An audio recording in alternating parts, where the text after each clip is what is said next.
રામ રામ ને સીતારામ દાયરાને તો અમે ડાકોરથી નીકળી અને પહોંચી ગયા છે ગુજરાતની બોર્ડર કરીને મધ્યપ્રદેશમાં એમપીમાં છે અને વાગ્યા છે અત્યારે 12 વાગ્યા અને ઊભા છે અત્યારે હે ને બપોરા કરવા માટે એક અહીંયા છે ને હોટલ હરીશ ફેમિલી રેસ્ટોરન્ટ કરીને છે એમપીમાં હોટલ સારી લાગી તો મેનુ પહેલાં જોયું પંજાબી ને એવું છે તો અહીંયા ખાઈ નાખીએ આમ ભૂખ લાગી હવે સવારે અમે ત્યાંથી નીકળ્યા હતા 7:40 નીકળ્યા હતા અટાણે હજે અમારે કેટલાક 175 કિલોમીટર છે ટુ ઓમકારેશ્વર કિલોમીટર ઓછા પણ ટાઈમ વધારે દેખાડે હજી 4 કલાક જેવું થાય તો પહેલાં તો હે ને ઓર્ડર દઈએ કે પંજાબી શાકનો પછી બધા એમાં બાપોને તો બેહે ગયા ગોઠવાઈ ગયા ગોઈતું કઈ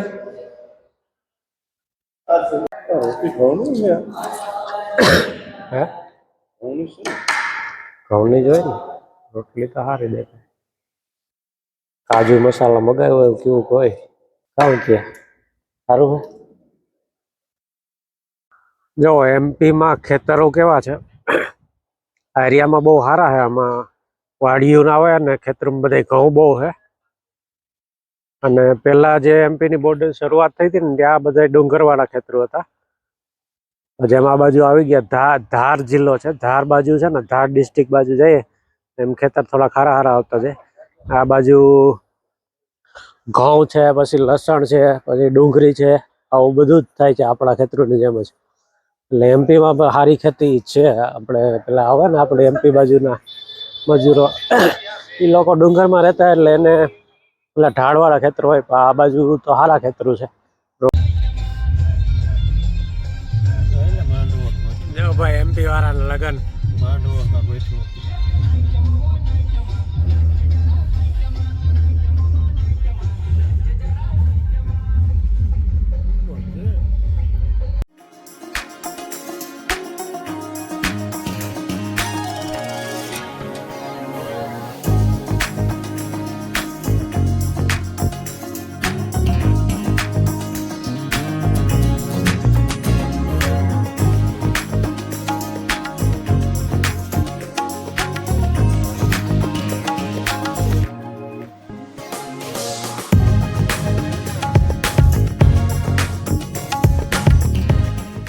તો ભાઈ અમે હે ને ઘાટ આપણે ઓમકારેશ્વર મંદિર ની બાજુમાં પહોંચી ગયા છે અને ત્યાં ને એક નીચે ઘાટ છે એ ઘાટ ઉપર આવ્યા છે હવે છે ને અમારે મંદિરની સામે સાઈડ જવા માટે ને 2 રસ્તા છે અહીંથી એક તો છે જો અહીંથી છે ને આ બોટમાં બેસીને સામે લઈ જાય ત્યાં સામે નદીને પાર નર્મદા નદી છે નર્મદાને ઓલે પાર જવા માટે ને મંદિર ત્યાં સામે છે જો પેલું રહ્યું એ ઓમકારેશ્વરનું મંદિર છે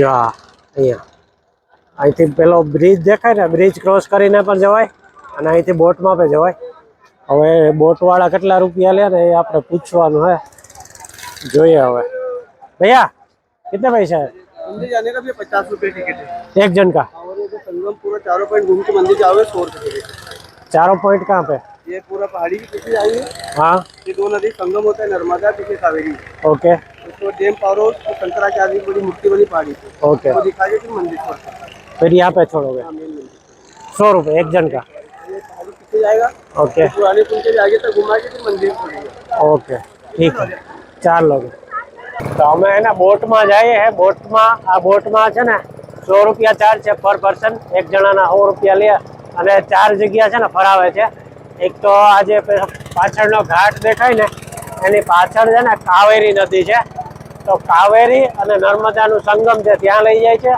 અને એક પાછળ પેલો ડેમ છે નર્મદા ડેમ એ લઈ જાય છે અને પાછળ એક કોઈ મૂર્તિ છે નામ તો કીધું ભૂલાઈ ગયું 3-4 જગ્યા ફરાવી અને છેલ્લે સામે છે ને પેલું ઓમકારેશ્વરનું મંદિર છે ને ત્યાં છોડ દેશે અમને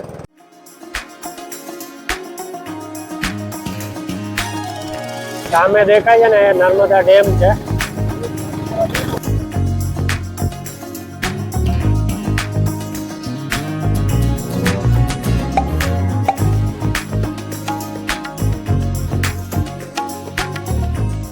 આ સામેથી જો પેલી બોટની પાછળથી જે ગેટ છે ને એ છે નર્મદા અને આ બાજુથી આવે છે ને એ છે કાવેરી નદી અને આ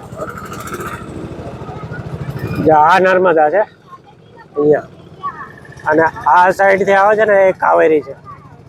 તો આ સંગમ પોઈન્ટ છે બેનો. આ છે ઓમકારેશ્વર મંદિર અને બાજુમાં છે મમલેશ્વર. બે મંદિર છે, એક મમલેશ્વર અને ઓમકારેશ્વર.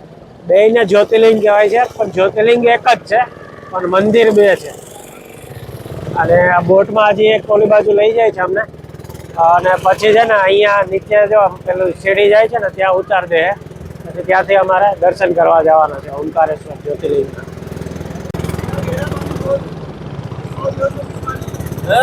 ભાઈ બીજો પોઈન્ટ છે આ શંકરાચાર્યજીની મૂર્તિ છે, જો સામે દેખાય, બહુ મોટી છે.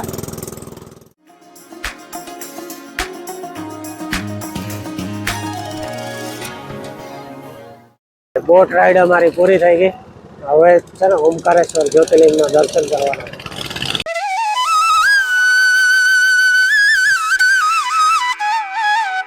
લાઈન છે ને બહુ લાંબી છે, જો નગરે ટ્રાફિક જો.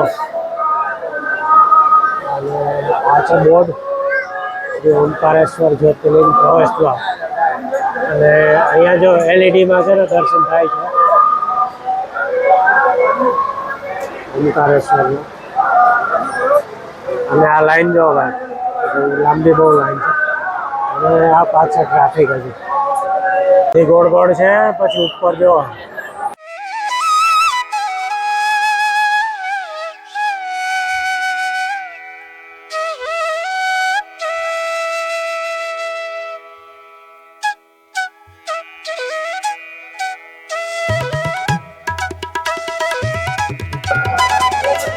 અમે હવે દર્શનની નજીક પહોંચવા આવ્યા છે.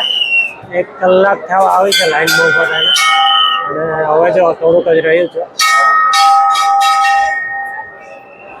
બહુ દેખાતું નહીં અહીંથી. અને આ ઘુમ્મટ છે મંદિરનો.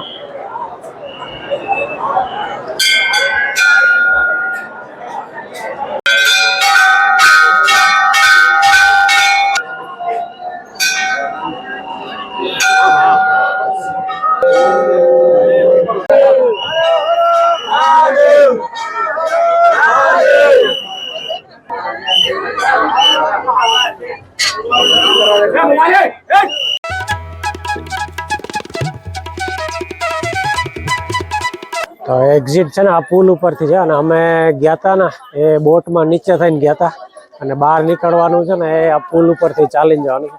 આમ તો દર્શન કરવા ચાલીને જવાય, આ લોકો બધા જાય જ છે. તો અમારે બોટમાં બેહવું હતું એટલે બોટમાં બેસી ગયા. તો ફાઇનલી દર્શન થઈ ગયા છે. અને હવે ગોતવાનું છે રોકાવા માટે રૂમ ગોતવાનો છે ભાઈ.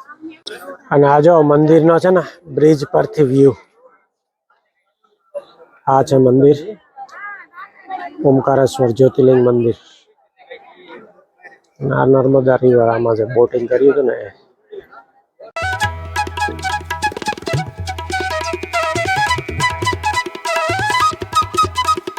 તો અમને રૂમ મળી ગયો છે આ અતિથિ ભવનમાં.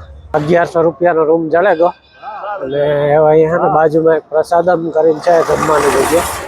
ત્યાં અતિથિ ગૃહવાળા કીધું કે બહુ સારું આ જમવાનું. હવે જઈએ કેવું હોય ગયા. તો જમવાનું આવી ગયું છે ભાઈ, અને બહુ સારું છે આજે. તો ભૂખ લાગી હતી એટલે બધા જામી પડ્યા. અને મિક્સ સબ્જી મગાવી હતી અને રોટલી છે, ને આ દૂધનો ગ્લાસ છે 60 રૂપિયાનો. અને જો આ રેસ્ટોરન્ટ છે અતિથિ ગૃહની બાજુમાં જ છે પ્રસાદમ કરીને.